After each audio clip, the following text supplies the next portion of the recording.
मैं एक बेवा औरत हूँ और मेरी 2 बेटियां हैं। मेरे शौहर के इंतकाल के बाद मेरी पूरी दुनिया सिर्फ मेरी बेटियों के गिर्द घूमती थी। मैंने अपनी पूरी जिंदगी उनकी परवरिश और घर की जिम्मेदारियों में गुजार दी थी। लेकिन वक्त के साथ सब कुछ बदल गया। मेरी बड़ी बेटी की जिंदगी में एक लड़का आया। शुरू में वो बहुत शरीफ और मासूम लगता था। वो कभी इजाजत लेकर आता, कभी झिझक के साथ बात करता, और मैं भी यही समझती रही कि वो एक अच्छा इंसान है। मगर आहिस्ता आहिस्ता इसकी झिझक खत्म होने लगी।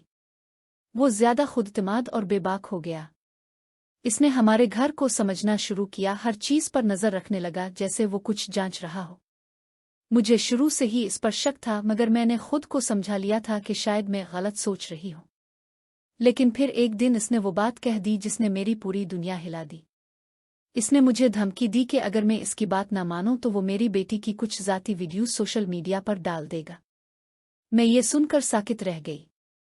इसने अपने फोन में वो वीडियोस दिखाई और कहा कि अगर मैं इसकी शर्त ना मानी तो वो सब कुछ बर्बाद कर देगा।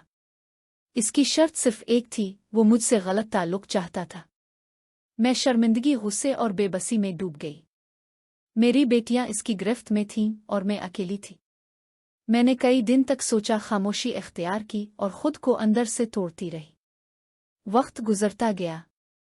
वो लड़का आता रहा और आहिस्ता आहिस्ता मेरी बड़ी बेटी भी उसके करीब होती गई। छोटी बेटी भी उसके असर में आती जा रही थी। मैंने उन्हें रोकने की कोशिश की, मगर वो मेरी बात सुनने को तैयार न थी। वो मुझ पर ही शक करने लगे। फिर एक दिन मैं घर वापस आई तो घर में खामोशी थी। जब मैं अंदर गई तो मेरी छोटी बेटी कमरे में खौफजदा हालत में थी और वो लड़का वहां मौजूद था। इसने दोनों बेटियों को धमकी दी हुई थी और उनकी मजबूरी का फायदा उठा रहा था। मेरा सब्र जवाब दे गया। मैंने करीब पड़ा हुआ एक भारी गुलदान उठाया और पूरी ताकत से इसके सर पर मार दिया। वो जमीन पर गिर गया। हमने इसे हिलाने की कोशिश की, मगर वो मर चुका था।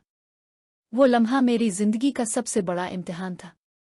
मैं खौफजदा थी, मगर इस वक्त मेरे सामने सिर्फ मेरी बेटियों की हिफाजत थी। मेरी छोटी बेटी ने कहा कि हमें ये लाश छुपानी होगी।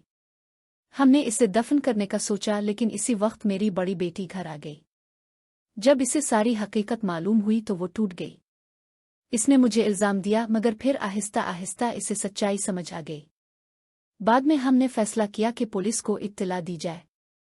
तहकीकात शुरू हुई। वकील की मदद से सच सामने आता गया।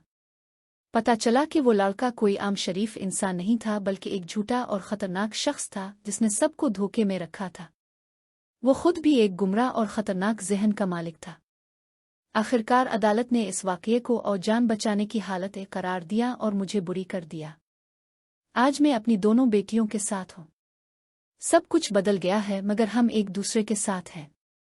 मैंने बहुत कुछ खोया, बहुत कुछ सीखा, और सबसे अहम ये कि मैंने अपनी बेटियों को बचा लिया।